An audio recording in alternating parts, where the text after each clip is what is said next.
welcome to my living room. Come on in, join me for a drink. I personally am having a glass of wine, but I hope that you can pour yourself your drink of choice. Glass of red wine, glass of champagne, a cup of tea, a cup of coffee. I'm just so happy that you can be here with me this evening for this fabulous conversation that I've been looking forward to for quite a while with a special guest that I cannot wait to introduce you to. We have many different topics to discuss this evening, and we have all of the fabulous questions that you sent in. So I know this is going to be a very interesting conversation, and I'm so grateful that you can join us. So cheers. Hi everyone, welcome to Tell a Sister. I am so happy that you all are able to join us, and I can't wait to introduce you to Mieke. So what is Tell a Sister? Tell a Sister is a creative roundtable focused on inspiration, entrepreneurship, and all things decorative arts. This evening, I will be speaking with Mieke on the ever-evolving role of the stylist today. Mieke Tenhoff is an interior stylist. She's a design writer and she's a creative consultant. Mieke comes from the editorial world, having worked at magazines like Vogue and Elle Decor, where she was the home editor and design editor at large, respectively. She is now a contributor to Architectural Digest and House and Garden UK. Mieke produces and styles shoots for a variety of clientele, ranging from interior designers and architects to design and lifestyle brands. As a writer, she has worked on several books and continues to write for a number of publications, in addition to content for brands and designers. So this evening, I thought it would be very fun to kind of kick off the conversation with some behind the scenes, so you can see Miike's work and have a kind of a little preview of her process. So here we go with a video of Mieke at my house a couple weeks ago, styling a table in my family room.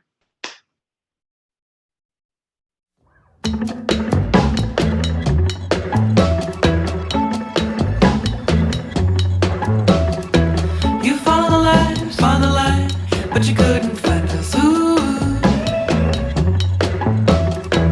you must have been fooled by our parent practice. Ooh, a million years from now is not to you. The fabric of the sky lifts and falls like a parachute.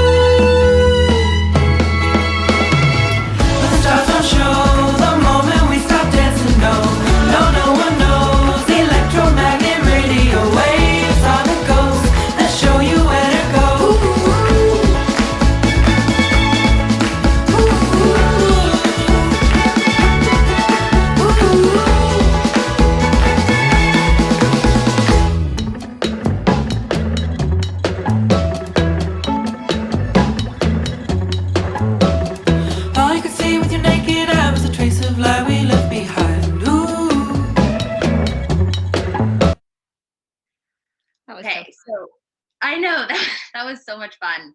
It's nice to see that process, you know, it's because when you're in it, and you never really get to see how it kind of unfurls, you know. I know, and I think that it's so important to show the behind the scenes.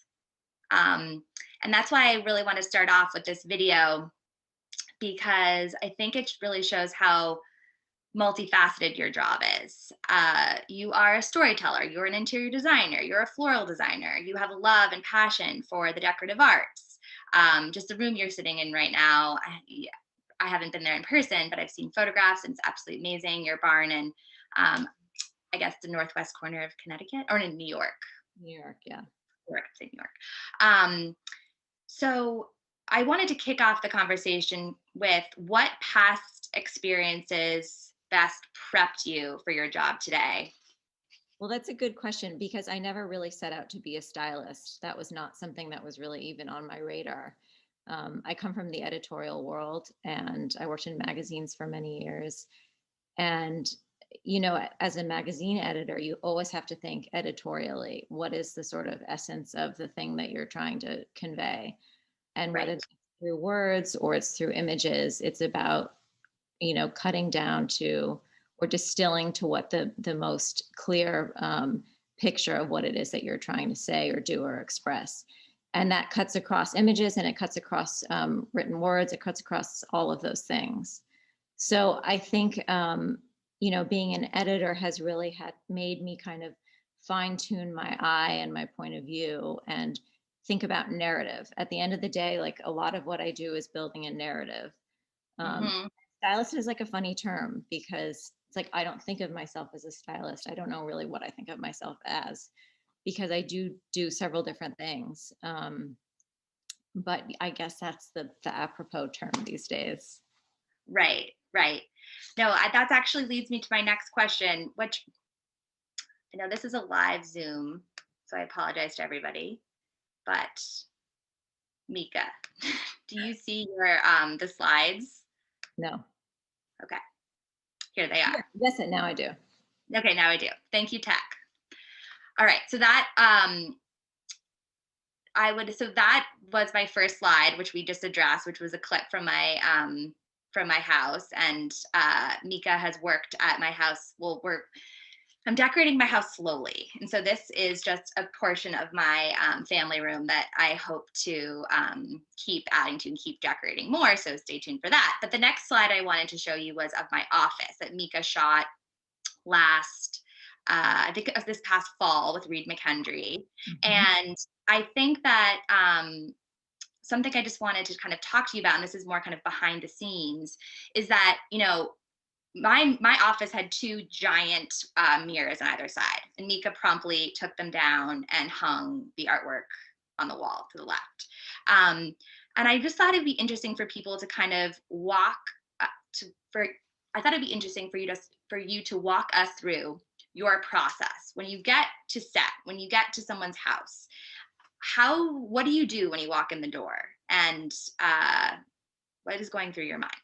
The thing that I always do, getting back to like a narration, is I set up all my shots. So when I do a walkthrough, initially, I immediately take stock of the important rooms, and not only the important rooms, but the important angles. And because, you're telling the story through only so many frames. You don't need the whole house. Right. You don't need to see everything. Right. And so, like, this picture is an excellent example of that, because we just had this little nook. This is at the end of a hallway, and it's this it's a wonderful big hallway, but it looks out into this beautiful view, and it has this great window. And I immediately felt like, okay, we don't need to see more than what we're seeing right here. There's this sort of element of romance looking out the window and putting it right in front of it with these beautiful curtains and this beautifully upholstered chair. And then it was just, pulling in all these elements to tell a story. Like, the mirrors were pretty, but they weren't really doing anything. And they certainly don't do much when you're putting a camera in front of it, because then you just see your own reflection. Right. And the wonderful thing about working with Sister Parish has been that you have all of these wonderful little archival things and collages and all this decoupage that your grandmother Apple has done, and all these sort of meaningful bits of the decorative arts and American design history, which is why it's such a pleasure to work with you guys. But so it was really fun to bring in all these elements and to just, create this frame and think, okay, how do we activate every inch of this frame and really maximize it? So, I brought in the rug at the bottom there, and all of the samples that you've been working on, which is like such an important part of what you do. And then these kind of amazing images of Sister and Albert Hadley that you see there on the left. Yeah, I think that's what I meant kind of in the beginning when I prompted everyone, what does a stylist mean to you? Because you really do make the room come alive. Essentially you're making when you're photographing just a still picture, when you're photographing a room and there's obviously no one there, you want to show the residences and who is actually in the room at that time. Yeah. So and a lot of times, a decorator will have done an incredibly beautiful job on, finishing a project, finishing a house. And a lot of times when you walk in, it doesn't feel like anybody actually lives there. Right. Exactly. And exactly. Nobody does live there. And so it's teasing personality out of the room. That's Exactly. always a challenge, or often. Exactly. Yes, teasing personality. So I wanted to go on to the next slide, and actually this brings me into, this is kind of just a little bit more of what we're discussing now, but when you're working with a client, a brand, a designer, like what's your process for showing who the client is?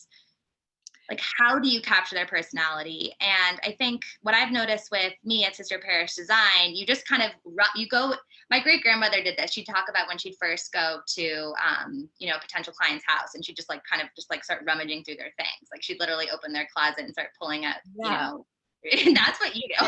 That is what I do. And it's a very intimate thing. Like, I mean, I've been into way too many like bedside drawers, like, you know, I mean, that is part of the job. Like you just, you know, for the most part, it's my client, it's usually not their house. You know, but it depends.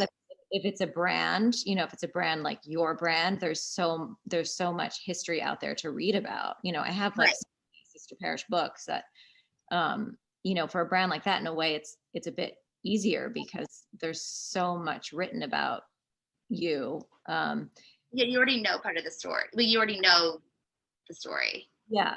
And you know, and also like, I think my point of view is quite simpatico with your point of view. But you know, it's really just about talking to the client and looking at the images. I mean, it's images, images, images. That's really what the important thing is. It's looking. I mean, I feel like that's such a huge part of my job, is always looking. I'm always looking. Yeah. Well, I mean, I think also what's fun is that when you're on set and when I'm working with you and when I'm working with you and a photographer, it really is a very collaborative process. But I think the more experience you have on set, the more you know when to collaborate and when to step back. That's and right. something like in my apartment, like when I started decoupaging my fireplace, I realized, you know, Mieke would do a better job at decoupaging my fireplace than I was actually in my mind. So I kind of partially decoupaged it, and then I was just kind of waiting for you to see what you would do.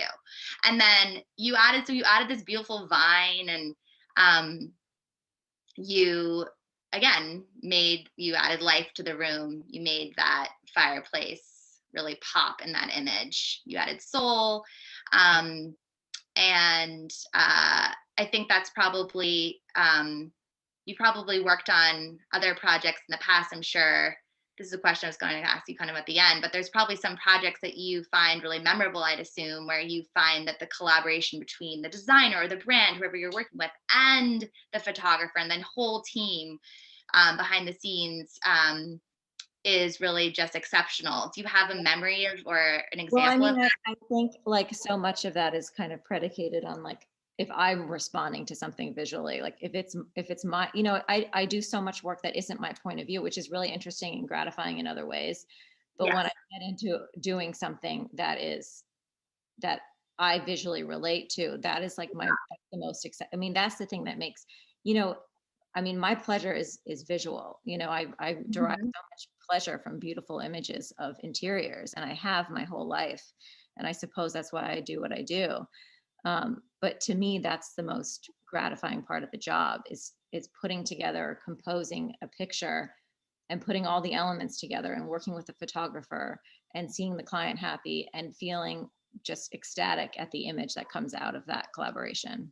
Exactly. And then when you see someone, I mean, I've never had this experience, but I imagine it. When I open up a magazine, I mean, I've only been published one time in House Beautiful, one of the best days of my life. But when I open that magazine, I like to visualize someone opening that magazine in that room, making them so happy and like so inspired, and that they actually feel us in that image. Exactly. And it's an image that maybe you hold on to for years, you know, and you revert back to. I mean, you know, I have such a huge collection of old rolls of interiors and all the old ADs, and you know, I go back to them, and you know, good design lasts forever, and that's a truism.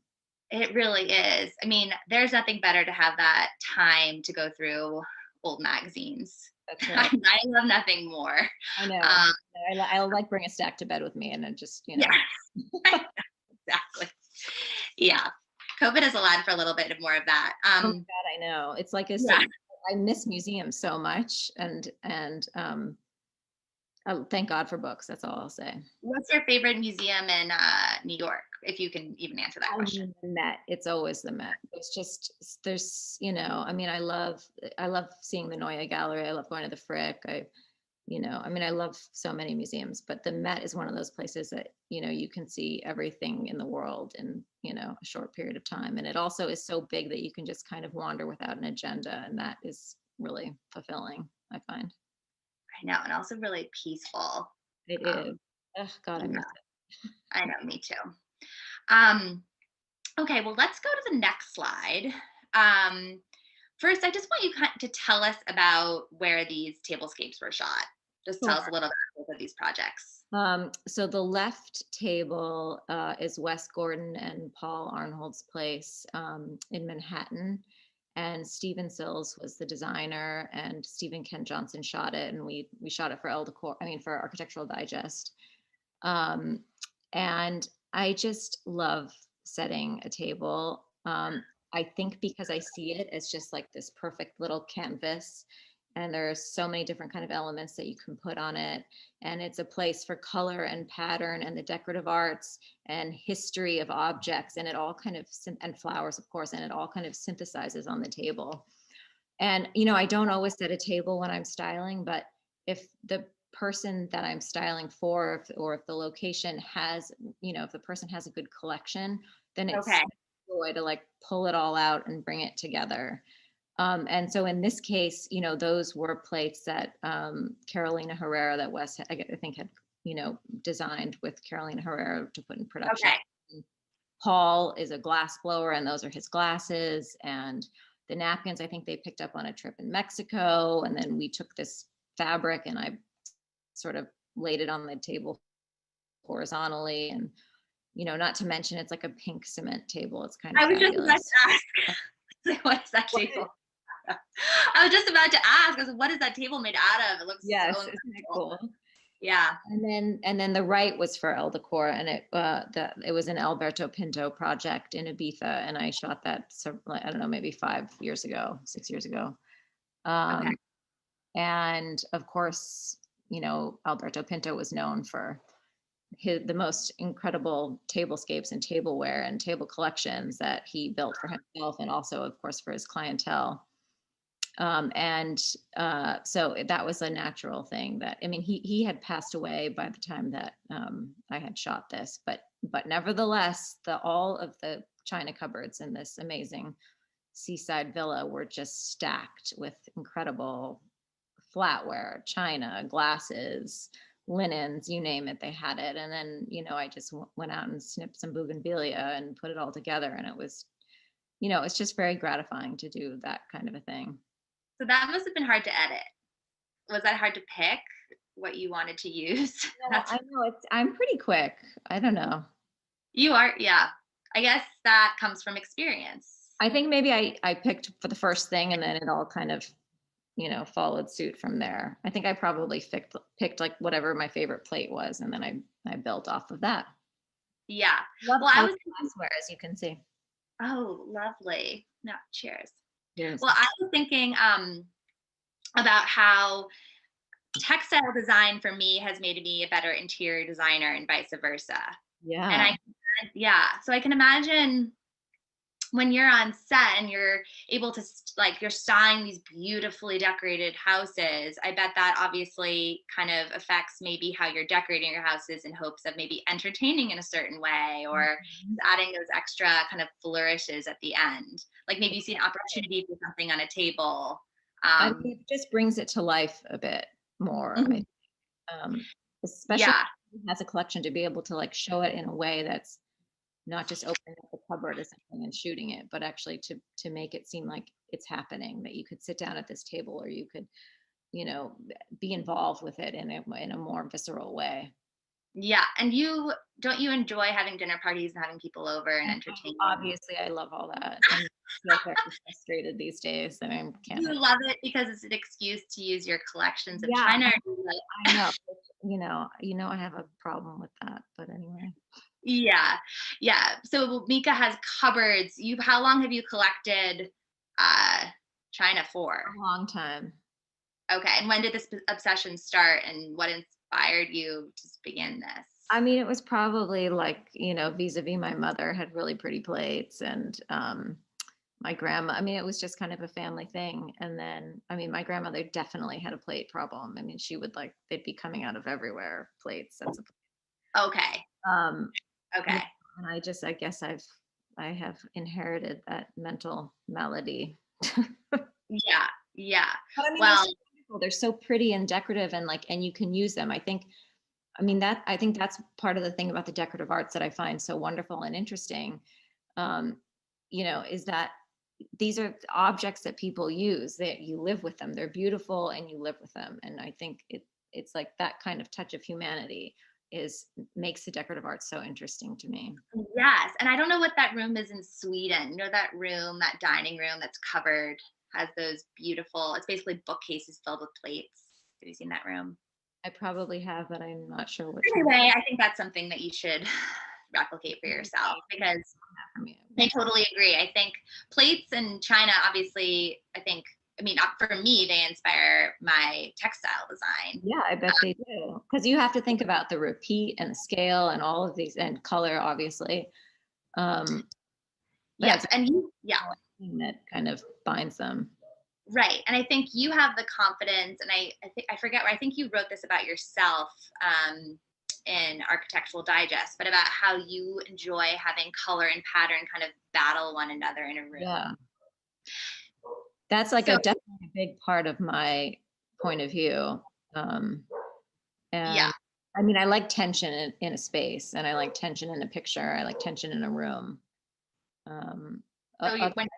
The eye can get bored, and I think if you don't have that kind of friction, you don't want to veer into predictable territory. That's my feeling. Yeah. Well, you know what? I think can we move to the slide with the next slide, actually, with the umbrella, the photograph by Scott Francis. Whose apartment? Yes, this apartment. This one, yeah. So this was a big honor. This was Mario Buota's last project. That he had already passed away, and AD asked me to style it, which obviously was, was a wonderful opportunity for me. Yes. And it just was like, the writer Emily Evans Erdman, she said it was a plum of a project, and she was right. I mean, he was like, quite old and not doing well at that point, I think, physically. There was no like bouillon fringe left unattended to. I mean, it was really just beautifully done in his later years. So this was a real pleasure, because the client, his client, the homeowner, had a very large collection of Magritte paintings. And so, I mean, I took the cues from the art here, of course, the art and the fabric. Yeah. Well, what I thought was interesting, what I noticed in this room, is that it's obviously this beautiful room. The flowers, the window boxes are matching the beautiful pink silk curtains, and the photo looks, totally perfect and symmetrical. But then you notice that it's also perfectly imperfect, and that the chairs are askew, and you can kind of see the arm of the upholstered chair. Yeah. So can you speak to that a little bit? Kind of. Yeah. I mean, I think like a picture has to breathe, and it has to have like a flow to it and a cadence. If everything is like tight and perfect, like getting back to what I said before, your eye gets kind of bored. Mm-hmm. So like people love symmetry, and I one time wrote an article. I was interviewing Thomas Jane, and he said something to the effect of like, symmetry is only interesting if you break it. And I come back to that idea a lot in what I do, because I think you need an element of surprise, or an element of the unexpected, and you have to kind of you have to take the perfection out of something that's really beautiful, I think, for it to be interesting. What did he say? Symmetry is only interesting if you break it. That's so good. And I think, well, let's talk about your flowers for a second, because my colleague Madison, she said that your flowers are a perfectly imperfect art form. That's And I would love, like, just looking at, I mean, and also I think about my great grandmother who always wanted flowers to look like they were picked straight out of the garden. yeah. Well, that's my Um, approach too a bit. yeah. So, can you just kind of walk us through? I mean, you are masterful with artists. I mean, with flowers. I'm sure that a lot of our audience has Googled you. I know I have when it comes to flower arranging.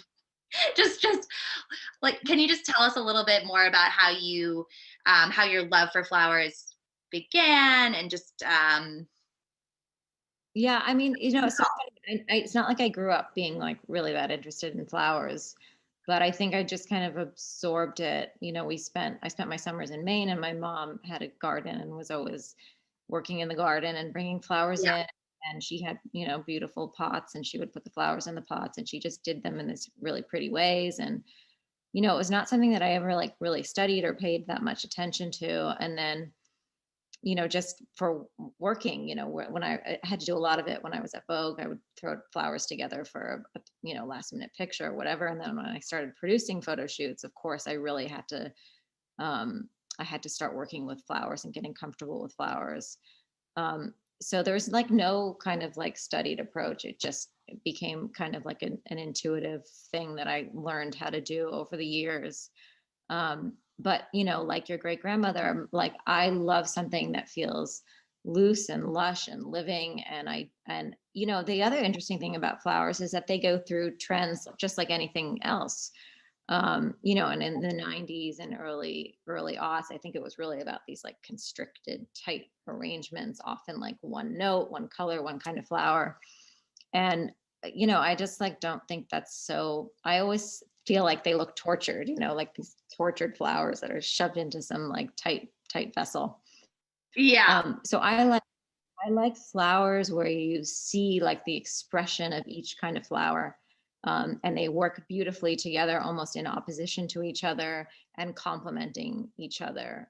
So I always strive for asymmetry, and I always strive for kind of a more wild look. yeah. And you're constantly traveling to all these different cities. Are you always in search of the flower market or the? I am, but I mean, my favorite thing to do is to like get a pair of garden shears or a pair of scissors if the weather is right, if the location is right, and just to like go out into the backyard, or find a nice tree somewhere. Um, because it also feels more authentic to the place that you're at. I mean, I don't Yeah, like, I don't like flowers that are, the wrong location or the wrong season for wherever it is I'm shooting. I mean, if you're in a New York City apartment, that's one thing, because right, you're in New York, it's the epicenter of the world, like everything arrives right, there. There are no right. gardens to be had. So, I mean, that's makes more sense. But, to put tropical flowers in a cold environment, or English peonies in the Bahamas, that doesn't really make much sense. So I Right. try and like keep things very kind of appropriate to wherever the location is. Yeah, no, that makes that makes total sense. Well, maybe we should go back to the just the slide beforehand of the beautiful porch. Where is this? This is in Foligandros in Greece, and I shot this I don't know, maybe 6 years ago, or maybe it was less than that. But this was for Elle Decor. I used to be an editor there. Um, and this was this windswept island, like, and there was nothing on this porch, but it was so beautiful, and it reminded me of like Homer and the Iliad, and Yeah. all, stories that you learn about growing up about, anyway. So Yeah. um, Well, this. Yeah. Sorry. Go on. I just wanted to activate this space, and so I brought in the chairs and the table and all and the pots in the background, um, and the dog. And I did this kind of like, I wanted it to have this element of surrealism to it, the scene in the foreground with the black cups and the oranges and the dog. And I wanted to activate the space. And um, yeah, this was a great shoot. These are two designers. They go by Carmole Queda, and they're Italian, but they spend a lot of time um, at their home in Greece. Yeah, especially love how that pot all the way in the back. Yeah, To just I mean, it's love again, it's that. just about like activating space, that's a lot of what, what I do is to activate spaces. Mm-hmm. And this kind of prompted me to ask you if there are any kind of war stories you want to tell in the styling world. Meaning, like, is there ever I been a mean, time? war stories, they're only like war stories if like your flowers don't arrive or like, you know, I mean, I remember I was like early, my daughter's 3 now, but it was like early in my pregnancy and I got snowed in and stuck in Truckee and I had to sleep in some horrible motel. And, I mean, that's like a war story, but that's just more like I don't know. story, it's not really a war story. But no, every house is its own challenge. And some Right. houses think they're gonna shoot easily and then they're not. And then some houses you think are gonna be hard and they're easy. Every house is its own story. Yeah. And you don't really know it till you're in it. You have to be in it. Well, you clearly love to travel and are comfortable traveling and visiting new places. Is that a comfort zone for you? Kind of Yeah, on I the go. feel, I feel comfortable traveling. You have to, I think, in this job. It also, I mean, the wonderful thing about traveling is that it just continues to feed your eye. And I think that's a Hmm. really important part of being a stylist is to tune your eye and to always be looking. Exactly. And that makes it so, I mean, travel is so essential for any type of creative. That's right. And I'm sure when you come home, then you're just so inspired to do more at home, because you're visiting all I these mean, incredible interior I designers. think I'm like a pretty good editor, but I'm not a good editor in my own house. Yeah. I'm just like a hoarder. I'm like, oh, if I like it, I'll make room for it. Bring it in. What's another object? Just whatever. Well, my grandmother loves, I mean, all of and she collects, and anything really. And she really believes, like, she gets very attached to all of these things that Me she. too. I'm like Marie Kondo would never work on me because I'd be like, yes, that brings me joy. That brings me Yeah, joy. put it down. Well, I want to go now to the photograph by Simon Upton. And that's the other thing, Mieke. You've worked with so many incredible Oh my photographers. gosh, I've been so lucky to work with the best photographers. I mean, it's such a joy to see what they do. I know. And it must be, was it ever, I mean, so I think for people who aren't kind of in the industry, when you're an editor, when you were the homes editor at Vogue, you would also, while you're producing stories, you're also on set and maybe talk more about what that's like. Yeah, I mean, I think, my role has changed because I used to be staff at a magazine and it was a big part of my job was like bringing in stories and, Right. working with the editor in chief to determine which stories would run. Um, I did that a lot at El Decor and I brought in stories at Vogue, et cetera. Um, and then I would, go and produce the shoot, but it was less about being a stylist, I think, per se back then, and more about making sure the story was like told properly Okay. vis-a-vis the magazine's brand, for example. Yeah. And But then, but you did have to be, that is how I got involved in styling was that I was producing these interior shoots for magazines. Um, you know, right. now it's a much more like hands-on thing, I think. Okay. No, I just think that sometimes I didn't realize before I was in the industry that when you're an editor, you're working in I think it changes, I guess, from time to time, but that you're really involved in the whole story, even when it comes down to that shoot day. Like, it's very That's important right. that you're Yeah, there. you're And sort of um, shepherding the story through. right, right. So that's completely cohesive. So I just thought that was interesting. Tell us about this room. So this is Dakota Johnson's house in Hollywood. And it's a mid-century house, obviously designed by an architect whose name I'm blanking on, but he was a friend of Lautner and Neutra and all of those, big mid-century designers. And it was really just such a perfectly lovely mid-century. I mean, mid-century style is like not my style, but I really can appreciate it. And I really appreciated this house. It was just really beautifully done. Pierce and Ward did the interiors, and they've done a lot of beautiful work. They work with actually quite a few celebrities. Right. But they did a really deft job, I think, with this house, which I think can be, the historic houses like these of this time period, I think can be challenging because there is a certain kind of austerity to them, and like they were built a certain way, they were meant to be kind of decorated a certain way. And anyway, they did a really beautiful job with this house. And so I felt my role here was really just to make the house sing, because it didn't really need very much. I wanted to be very kind of simple in the way that I handled the styling, and just add maybe a little element of sunshine to it, because we are in California, and the flower market in California in LA is just my favorite probably in the world. Oh my gosh.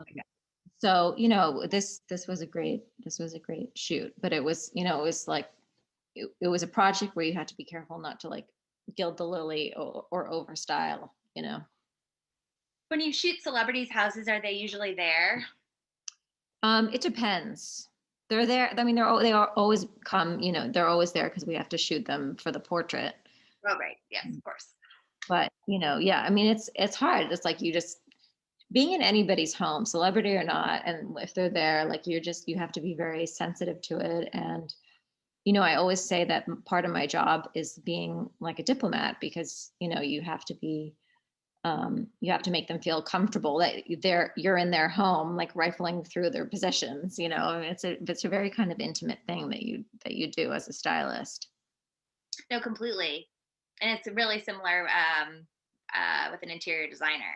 Yeah, that's right. I mean, designers always say that it's like, they're also a therapist, and a marriage counselor and all. Yeah, I mean, anytime that you're working on someone's house, it's sensitive. Similar. Pardon? I said anytime you're working on someone's house, it's sensitive. That's right. So now maybe let's look at this next room. This is just, I want to know all about this room. This is an amazing. This was designed by Jacques Grange, and this was on the cover of AD. And it was like really kind of irreverent and amazing. I mean, it was like high and low, and it was in one of those typical Palm Beach houses built in the 20s, sort of Spanish colonial revival. And I can't remember the name of the architect right now, but it'll come back to me. But he was, one of the important ones that did a lot of houses in that time period. And then, you see that wonderful Peter Dunham fabric on there, and these very kind of like dressed down sofas, and then there's this incredible Jean Laursat screen in the background. And I mean, everything that Jacques Grange does is so like deliberate, but he's also like has this kind of playfulness in his work. And so this was this was again about just showing where you were, and bringing in palms, and bringing in the right kind of florals, and showing like the playfulness of the room in a way that wasn't too serious, but told the story of the architecture and the way that he did the interiors.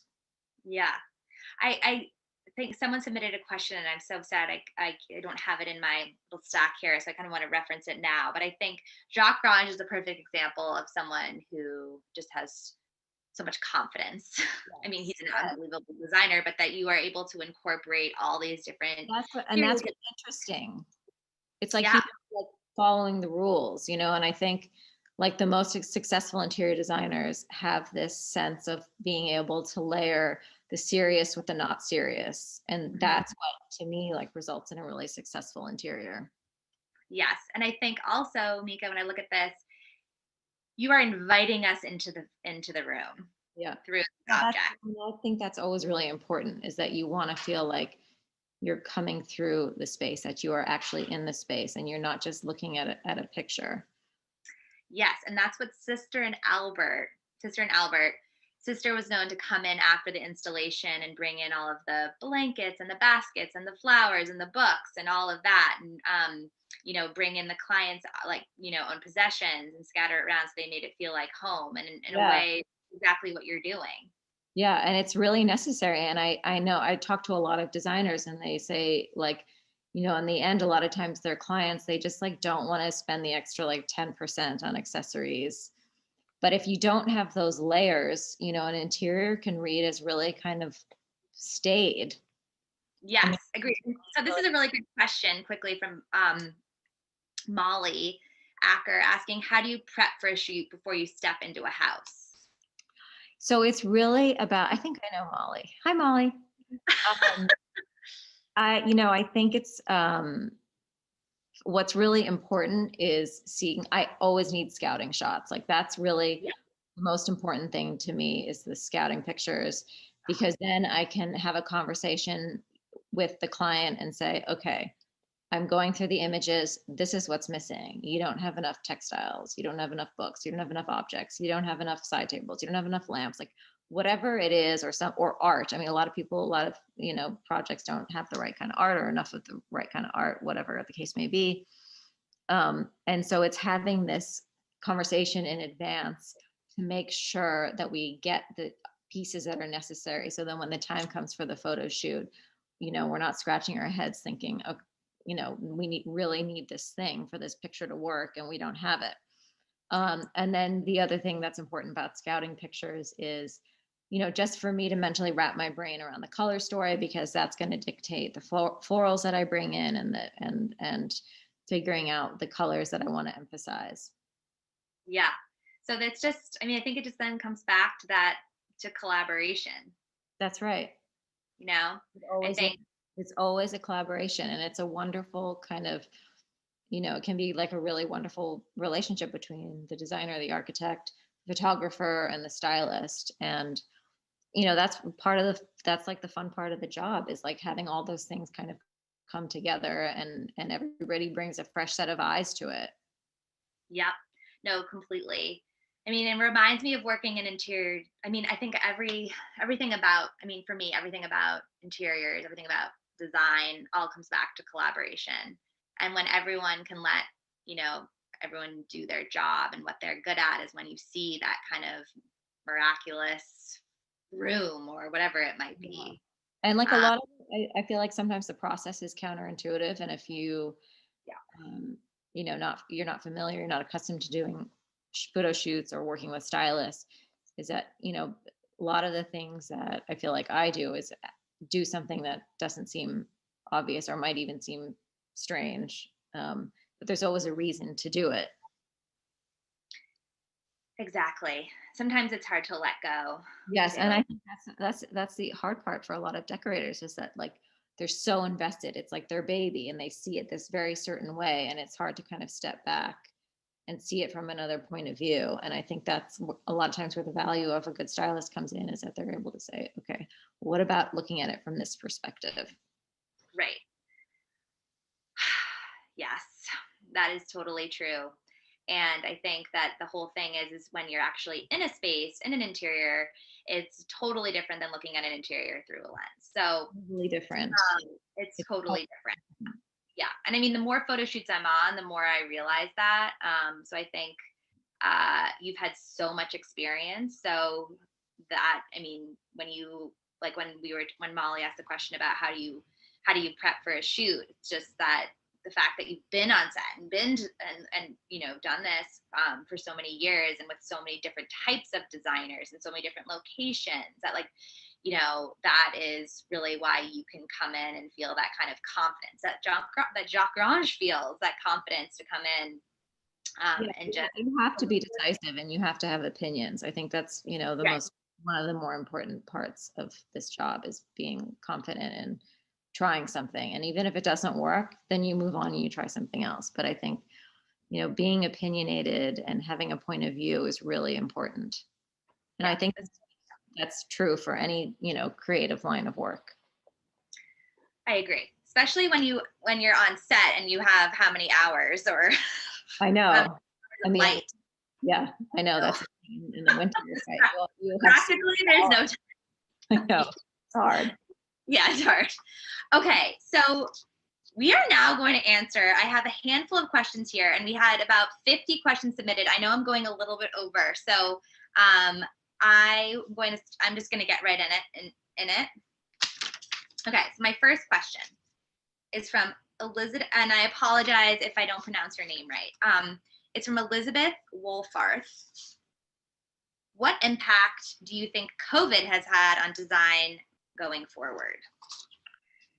I mean, it's interestingly enough, I think like design has been somewhat impervious to like the fallout from COVID and in fact has had kind of the opposite impact where people are so much more invested in being inside their homes. And I think people are paying attention. They're like, oh, you know what? I don't like this thing. Like, why don't I change it? This is the time to change it. So I do think there's this heightened interest because people can't travel. They can't buy clothes. Like, especially, wealthier clients, which is, I feel like a lot of, who interior designers cater to. They cater to wealthy people. And so their money isn't going into the things that it used to go into. So it's actually, strangely enough, been a good time for the design and the interiors industry. And I think people are going to start paying more attention to what they like and what they don't like. And maybe that's not like I don't know if the person asking the question is asking it from more of like a trend point of view, that I can't speak to. But I do think people are paying more attention than they ever have been. I agree. And I think that there is also, just with like all of these amazing e-commerce websites where you can buy antiques like Cherish and First Dibs and all these, there's all this like very easy education. Yeah. You have the time and you're wanting to invest in your house. There's a wealth of knowledge. That's right. Wealth of information. So I think that that's really exciting for us, or for people who work in this space. I do too. Yeah. Okay. The next question is from Rami Calkins. Well, I think trends in design can be fun. They are indeed just a passing phase. What are some tried and true timeless design elements you've featured or coveted? I mean, I think at the end of the day, like, you have to be authentic to yourself, and then you're going to get around the issue of getting tired of something. Right. I mean, we can't help but be kind of influenced by the things that we see. But ultimately, if you follow like your inner inclinations and you're not like, oh, I saw this thing on Instagram and now I'm going to emulate it, you're in better shape. I think you have to kind of follow your own path. Can you repeat the question again? I feel like there was one other thing I wanted to say about it. Well, I think trends in design can be fun. They're indeed just a passing phase. What are some tried and true timeless design elements you've featured or coveted? I mean, I always covet the same things. It's like beautiful fabric, beautiful china, beautiful upholstery. I love antiques. Those are things that, they're probably, most of them aren't. Everybody likes kind of what I call anemic decorating these days, where there's no color or pattern. But that's not me. Yeah. Yeah. You have no problem saying true to yourself, yeah. I think. Okay. So next question from Carrie Spears. What is a good unexpected accessory or design source? Unexpected accessory. I always think like things from nature are like an unexpected, fabulous accessory, especially in like a more, and this goes both ways, whether it's like a really minimal modern house or it's a very traditional house, like bringing something in, like, I have a collection of bird's nests that, I collect after all the babies have left the nest, and I always think they just add something. They're so complex and beautifully made. And some people have shell collections or, petrified wood or whatever the case may be. But I always think things from the natural world are such a wonderful way to bring an element of the unexpected into your home. Oh, I love that answer. Okay. Favorite setting to style? City, country, or beach? This is from Catherine Posey. Probably country. Country. I mean, because it's so wonderful to be able to take, I mean, the beach is great too, but there's something wonderful about seeing green. I think that's always my favorite thing, because you can create beautiful kind of vignettes and moments outside. And nature is the most beautiful backdrop of all. Agreed. Can you give us some quick flower arranging tips from Nan Phillip? So, hi, Nan. I think, my approach when I go to the flower market is to get different kinds of flowers. And there are a few kinds that I always get. I always get something that is full faced, like a peony is an example of that, or a dahlia. So something that has like a big lush face. Then I get like a more gestural, sculptural flower, like a poppy or an anemone or something like that, that stands up rather straight or has an interesting shape to it and is kind of more architectural and has kind of a quirky personality. I mean, I always think about the personalities of flowers and the way that they interact with one another. And then I always like to get something that feels kind of like wild, whether it's like greenery or weed. And then lastly, I like to get some kind of element of like a vine, something that's like romantic and travels and is kind of chaotic and lush looking. So that's my tip, is to get those like 4 elements. If you get a flower that represents one of those 4 elements and put it together, I think you're in good shape. Oh, that's really great advice. I hope we'll memorialize that after this. In a newsletter. So how have you stayed inspired during shelter in place? I mean, as I said earlier, like I just miss museums so incredibly much, and I miss traveling and looking at buildings and architecture. But my books, I have so many decorating books, and I have so many art books, and I have so many old magazines, and I really do look at them. I have a huge collection of that stuff, and I really use it, and I really reference it, and it keeps me going, honestly. Yeah, same. Is there anything that you're reading right now or looking at, or anything that's open on your coffee table? Yeah, you know what I just got? I got a book, The Tiffany Table Settings, that just arrived in the mail from 1989 or whatever. That's been like a really I know, that's a really good one. Yeah. I've been loving that as well. Okay, last question. I went to bed with that book last night. Okay, so last question. You have 1 hour to shop for accessories for a furnished condo. Where do you go and what do you buy? This is from Kim Atkinson. Oh my gosh. I mean, I love the question, but I think that's impossible to answer because it depends on where you are. Well, are we talking accessories here? Yeah, we're talking accessories. So like throws, textiles are really important to layer with. Little objects and vases. You can never have enough vessels. That's what I think. Never enough vessels. Never enough vessels. But it's really, that's a hard question because it depends on where you are. It depends on what your resources are. It depends on where you can go. I mean, so there's in other words, there's no magic bullet. Like you can't just, There never is, unfortunately. So I just want to end this because I just selfishly want to ask you, what are just some shops that you love in different cities? It doesn't really matter. I know that you love like shopping in general, and just like it could be anywhere in the world. Just a shop that comes to mind right now. London, New York. Okay, you know what I love? I love Montage Antiques and yes. Sure. Yes, Montage Antiques. I love it too. But I mean, my favorite shopping really is like, going to flea markets and like unassuming places. It's not shops that are like on the path that everybody knows about. Yeah. Agreed. Me too. No magic bullet. I like unassuming stores the world over. That's kind of my cup of tea. Yeah, exactly. The more you can rummage and find that treasure, the better. That's right. Thank you, Mieke. Oh my goodness, Eliza, it was such a pleasure. It was such a pleasure. Thank you, everybody who attended this evening.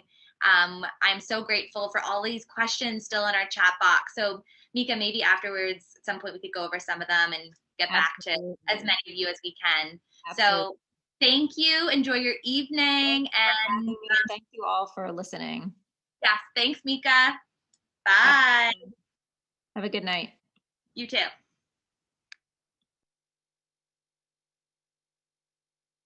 Goodbye. Thank you so much for joining me, and I cannot wait to see you next time. Good night.